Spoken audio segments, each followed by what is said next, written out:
At the beginning of the story, a dead body is shown hanging from a tree behind a river in a deserted area. It was the year 1830. In the next scene, we see the main character of the movie, Augustus Landor, washing his hands on the riverbank. Landor is a retired policeman who, after retirement, lives in a small house built beside the river. Then, some people from a military academy come to meet Landor. Actually, the dead body shown at the beginning of the movie belonged to a student of that academy, and they wanted Landor to investigate the case. Landor had solved many complicated cases during his time in the police force, which earned him great respect from the top officials of the city. Because of this, the captain of the academy personally came to his house to pick him up. After reaching the academy's office, the captain praises Landor, saying that the governor himself has decided to bring Landor in to solve the case. Although Landor was a very successful policeman in the past few years, he had faced a mountain of sorrow in his personal life. His wife had died 3 years ago, and his daughter had run away from home with someone. Because of this, he began to feel very lonely. Due to his loneliness, Landor started drinking and became dependent on alcohol. The colonel was already aware of the problems in Landor's personal life, so he felt uneasy about giving him such a big responsibility in this difficult situation. However, putting his personal problems aside, Landor asks the colonel the reason for calling him there. The colonel tells him that a student of the academy named Fry had committed suicide the night before, but that wasn't what was troubling the colonel and the captain. The real problem was that when Fry's body was brought to the hospital, someone had removed his heart from his chest. After this, the colonel takes Landor to the hospital where Fry's body is kept. Dr. Marquise, who is examining the body, explains to Landor how an unknown criminal had cut open the chest with a knife and cleanly removed the heart. Removing a heart from a person's chest is not an easy task. Landor asks the doctor whether a normal person could do this, or if it requires a surgeon. The doctor replies that if someone has knowledge of the human body, they could also remove the heart, so being a surgeon isn't necessary. After that, Landor first goes to the spot where Fry had committed suicide. There, along with the captain, is the soldier who first discovered Fry's body. When Landor questions the soldier, he says that while patrolling the area last night, he heard someone screaming. When he followed the sound, he found Fry's body hanging from a tree. The soldier further says that Fry was hanged last night, but his feet were still touching the ground. Hearing this, Landor asks him if he saw anyone else nearby. The soldier replies, "No." Landor then smiles and tells him he can leave. After this, Landor and the captain return to the hospital. Landor examines the body himself and discovers a deep wound on the back of Fry's head. He also finds injuries on Fry's hands, which were probably caused when he tried to free himself while being hanged. From this, it can be assumed that Fry didn't kill himself, but someone forcibly hung him on the tree. Meanwhile, the doctor arrives. When Landor and the doctor look at the injury on Fry's head, the doctor is surprised that he didn't notice such a serious wound before. Then, Landor and the doctor open Fry's clenched fist and find a piece of paper inside with some letters written on it. The doctor is shocked that such important information had escaped his attention. The paper Landor found could be a big clue. He takes the letter and prepares to leave, but the captain stops him. The captain asks Landor to investigate the case secretly. He doesn't want the academy's reputation to be ruined because of Fry's murder. He also strictly warns Landor not to drink any alcohol until the case is solved. Landor had already become infamous in the city as a drunkard. After agreeing to all of the captain's conditions, Landor begins his investigation. He returns to the place where Fry's body was found and starts searching for clues. While investigating, a student from the academy shows up. The cadet's name is Edgar. Edgar tells Landor that he has also been trying to investigate Fry's case in his own way, and he believes that Fry's killer is a poet. Saying this, he leaves. Later, Landor questions the constable who was guarding Fry's body in the hospital when the heart was stolen. The constable tells Landor that he was on duty until 2:30 a.m. At that time, an officer came and discharged him. However, because it was dark, the constable couldn't see the officer's face. Landor is surprised to hear this. The constable also mentions something strange. He noticed that the officer didn't have a rank badge on his shoulder, which is normally a matter of shame for any officer. This makes Landor even more puzzled, so he goes to a bar to calm his mind. Landor knew the bartender, Patsy, very well. Today, Patsy was feeling a bit upset. When Landor asks her the reason for her worry, Patsy tells him that she knew Fry very well and is very saddened by his death. She adds that only a few special people in the academy knew about Fry's death. Landor is surprised and asks Patsy how she came to know about the incident. Patsy points to a man sitting in the bar. Landor sees that it's none other than Edgar, the same person who had told him that Fry's murderer was a poet. Landor asks Edgar why he said that. Edgar, in his poetic style, says that only a poet could think of committing a crime like stealing someone's heart. He adds that he himself is a poet, so he knows how a poet thinks. Landor realizes that Edgar is speaking under the influence of alcohol. As Landor is about to leave, Edgar stops and tells him a secret. Some time ago, Fry had a fight with his roommate, but no one knows what the fight was about. The next day, Landor and the captain bring in 2 soldiers for questioning. One of them was Fry's roommate. Landor asks him about the fight between him and Fry. The roommate replies that there was never a serious fight between them. He says that Fry had fallen into bad company, and he was only trying to guide him back onto the right path. They had a small argument about this. However, Fry's roommate didn't know who those bad friends were. Fry never shared their names with him. Landor takes a statement and allows him to return to his room. After this, they question another soldier named Stoddard, who was the last person to meet Fry before his death. When Landor asks him about Fry, Stoddard says that Fry was in a hurry that night and was sneaking away from the officers. Fry didn't tell him where he was going. He only said that he had some important work. While Stoddard was telling this, his face turned pale, which made Landor suspicious of him. At that time, Stoddard wasn't feeling well, so Landor gave him permission to leave. Just then, an officer brings a message for the captain. It said that someone had taken out the hearts of a cow and a goat the night before. After reading this news, the captain becomes furious and, to prevent any more killings, he declares a complete lockdown of the academy. However, Landor and Edgar meet outside the academy, ignoring the rules. Landor had assumed that Edgar must have known Fry well, but Edgar says he had never even met Fry. Landor then proposes working together to solve the case. Edgar immediately agrees. After that, Landor gives him the letter found in Fry's hand and asks him to try to understand and complete the incomplete words written in it, then leaves. That night, Edgar visits Landor's house and tells him he has decoded part of the letter. According to the letter, the killer had written it himself and invited Fry to the place where he would be killed under the pretense of some important work. This clearly meant that Fry knew the killer well. That's why he agreed to meet without hesitation. Landor is very impressed by Edgar's observation, but there were still some incomplete parts in the letter, so Landor and Edgar worked together to decode them. After trying for a long time, they conclude that the person who sent the letter was likely a woman. They believe that a young boy would only leave the academy at such a late hour for a woman. Edgar tells Landor that if the killer is a woman, then he might have seen her before. Edgar then shares a secret about his life. He says that his mother died 20 years ago, but her spirit still talks to him. She recites poems to him every night, which Edgar writes in his diary. One morning he wrote a poem about a sad girl who had committed a crime. That same morning, Edgar saw a girl outside his window who looked exactly like the one described in the poem. That's why Edgar thought that the girl might be the killer. He says he only saw the girl once. However, all of this sounds unbelievable to Landor, and he begins to think that Edgar is mad. Later that night, while Landor is in the arms of the bartender Patsy, he asks her about Edgar. Patsy tells him that Edgar is a good boy, and he has no one in this world. That's why he feels his mother's presence in everything, just to feel like she's still with him. Hearing this, Landor feels very sorry for Edgar, because he understands what it's like to be alone in the world. The next day, while Landor is investigating something at the hospital, a thought strikes him. Why would someone want to keep another person's heart? After thinking deeply, Landor begins to believe that this murder may be connected to black magic. He writes a letter to Edgar, asking him to meet at an old, deserted house. By chance, Landor finds evidence of black magic in the house, along with a demonic symbol. By the time Edgar reaches there, Landor finds out that the killer was taking out the hearts of people and animals for black magic rituals. After learning this, Landor and Edgar immediately go to one of their friends who knows a lot about black magic. Landor's friend tells him to take out a book from the bookshelf. The book was written by a famous witch hunter. It was written in the book that one of the rituals to please the devil is to offer the heart of a hanged man to the devil. Along with this, the friend tells Landor that many years ago there was a famous witch hunter named Henry Leclerc who had killed about 700 witches. He had written another book in which he described a ritual to become immortal. However, nobody knows where that book is now. After this, Landor tells Edgar to go and make friends with the soldiers and try to find out who among them knows about black magic. Edgar does exactly that.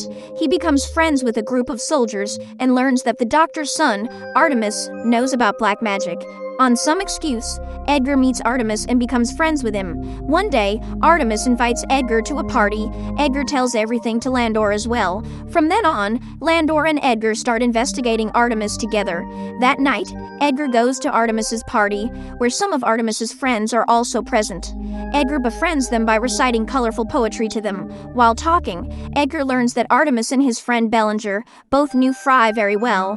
He also finds out that Fry was in love with Artemis's sister, but she betrayed him in love. On the other hand, while Landor was sleeping, he heard someone crying. When he gets closer, he sees his own daughter crying there. She was crying a lot, but she disappeared the very next moment.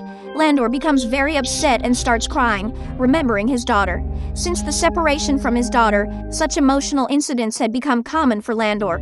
The next morning, during Fry's funeral, Fry's mother comes to Landor and gives him Fry's diary, hoping it would help with the investigation. Everything inside the diary was written in a secret code. Understanding what was written in it was not an easy task, but Landor starts trying to decode it. Meanwhile, Edgar becomes friends with Artemis's sister, Leah, the same girl he had seen outside his window the morning he was writing the poem his mother told him. Edgar invites Leah to meet him at a deserted place so that he can investigate her, but after seeing Leah's beauty and innocence, Edgar himself falls in love with her. Suddenly, Leah starts suffering from epilepsy. She falls to the ground and starts writhing in pain. Seeing this, Edgar gets extremely scared. However, after a short while, Leah recovers on her own. At the same time, after putting in a lot of effort, Landor finally succeeds in decoding the words written in Fry's diary. That night, while Edgar is returning from the academy, he senses someone's presence around him. But when he looks around, he sees no one. Suddenly, Bellinger attacks Edgar and threatens him to stay away from Leah. Actually, Bellinger was also in love with Leah, and he didn't like Edgar getting closer to her. Just then, Landor arrives and beats Bellinger, making him go away. Edgar becomes very angry and tells Landor that if Bellinger comes between him and Leah again, he will kill him. Landor somehow calms Edgar down and explains things to him. The next morning, Landor hears from the captain that Bellinger has disappeared. Landor is surprised to hear this. He goes with the captain and the rest of the soldiers to search for Bellinger. After a short search, they find Bellinger hanging, just like Fry. His heart was also taken out of his chest. When his body is brought to the hospital, Dr. Marquis tells the colonel and the captain that Bellinger's murderer is someone else, because the chest wounds on Bellinger and Fry are completely different. The biggest difference was that this new murderer had also made Bellinger impotent. After hearing this, the colonel becomes furious and starts questioning Landor's abilities. He scolds Landor, saying that even after so many efforts, Landor has not been able to find any solid evidence. Meanwhile, the captain tells Landor that he now fully suspects Edgar. The captain says that during dinner the previous day, Edgar was openly telling the soldiers about his fight with Bellinger, and he even threatened to kill Bellinger in front of everyone. Landor defends Edgar, saying he's a good boy. He must have said those things in anger, but he can't kill anyone. Then the captain tells Landor something surprising. He says that last summer, Edgar had also gotten into a fight with Fry. The colonel adds that he would have arrested Edgar a long time ago, but there is no solid evidence against him. Hearing this truth about Edgar, Landor is stunned. Once, Landor had asked Edgar about Fry, but Edgar clearly said he didn't know Fry. Now Landor goes straight to Edgar to ask the questions running through his mind. He scolds him angrily and tries to get the truth out of him. In his defense, Edgar says that ever since he joined the academy, he has had fights with dozens of boys because many people made fun of him for his face or personality, but he never let the feeling of revenge grow in his heart. Hearing Edgar's words, Landor also feels satisfied and believes that Edgar is innocent. Later that day, Dr. Marquis organizes a dinner at his house to mourn Bellinger's death. He invites both Landor and Edgar. Everyone is having dinner when suddenly Artemis forgets his manners and starts speaking rudely to Landor. Actually, he suspects that Landor had secretly searched his room. That's why he keeps insulting Landor. Seeing this behavior, Artemis's mother gets angry at him and leaves the dinner table. Right after her, Leah also gets up and leaves. However, the doctor apologizes to Landor for his family's rude behavior and offers to make a drink for him to lighten the mood. While the doctor is preparing the drink, Landor notices a magic book on his shelf. Seeing it, Landor begins to suspect the doctor. He decides to investigate the doctor and asks him if his daughter is sick. The doctor tells him that his daughter, Leah, has a dangerous disease that causes her to live in constant fear. Because of this illness, she hasn't married yet. While they are talking, Artemis comes to call them to listen to Leah's piano performance. But Landor says he wants to get some fresh air and uses the moment to sneak away and search Artemis's room. Meanwhile, Edgar forgets everything else and gets lost in Leah's piano tune.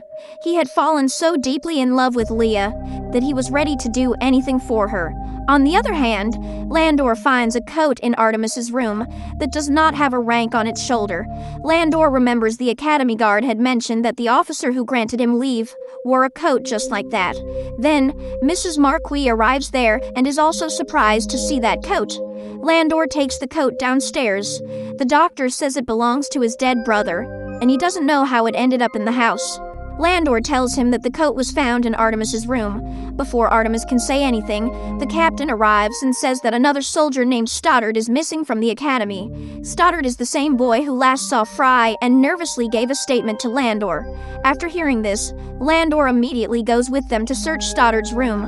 After searching the room, Landor tells everyone that Stoddard wasn't kidnapped. He ran away from the academy on his own. Landor says this because Stoddard's belongings were also missing from the room. Landor guesses that Stoddard, Bellinger, and Fry were good friends, and after seeing how Fry and Bellinger died, Stoddard got scared that he would be next.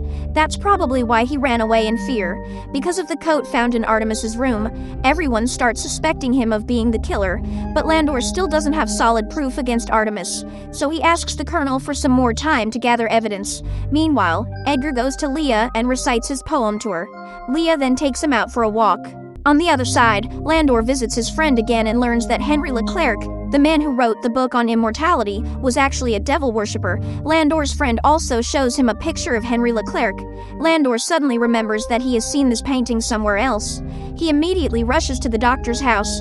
He had seen that picture of Henry there because he had seen the book of black magic in the doctor's house, which was probably written by Henry. Also, Henry's painting was hanging on the wall. Landor now suspects that the doctor's entire family is behind all the mysterious incidents happening in the city. His doubts turn into certainty when he holds the magic book in his hands. It was indeed written by Henry. Landor threatens the doctor and tries to force him to tell the truth. The doctor becomes frightened and begins to confess everything. The doctor tells Landor that his daughter Leah has a serious illness and only has about 3 months left to live. He tried every treatment to save her, but no medicine worked. Then one day, Leah told the doctor that her ancestor, Henry Leclerc, spoke to her and had shared a magical ritual that could make her immortal. According to the doctor, after performing the ritual, Leah actually started to recover. Seeing this, the entire family got involved in performing the ritual. As the doctor is explaining this to Landor, on the other side, his daughter, along with her mother and brother, is busy completing the ritual. Leah had taken Edgar, who was unconscious, to an old house and was about to cut out his heart and offer it to the devil. In this ritual, Leah's mother and her brother fully supported her. Leah had Fry's heart in her hand, which she offered to the devil. After that, she placed Edgar's blood on her forehead and began reciting a spell. Meanwhile, after questioning the doctor, Landor learns that Leah and Artemis are about to kill Edgar, so he starts running toward the house. On the other hand, Edgar had opened his eyes, but he was still not fully conscious. He knew that Leah was going to kill him, but he loved her so much that he was ready to sacrifice himself to keep her alive. After this, Leah continues reciting the magic spell and moves forward to take out Edgar's heart. But before she can harm Edgar, Landor arrives. All three of them get scared when they see Landor and warn him to stay away by threatening him with a knife. Just then, a candle falls and sets the house on fire. A scuffle begins between Artemis and Landor. Leah keeps reciting the spell, but suddenly, a burning wooden beam falls on her and badly injures her. Seeing this, Artemis runs to save Leah. Taking advantage of the moment, Landor carries Edgar out of the burning house.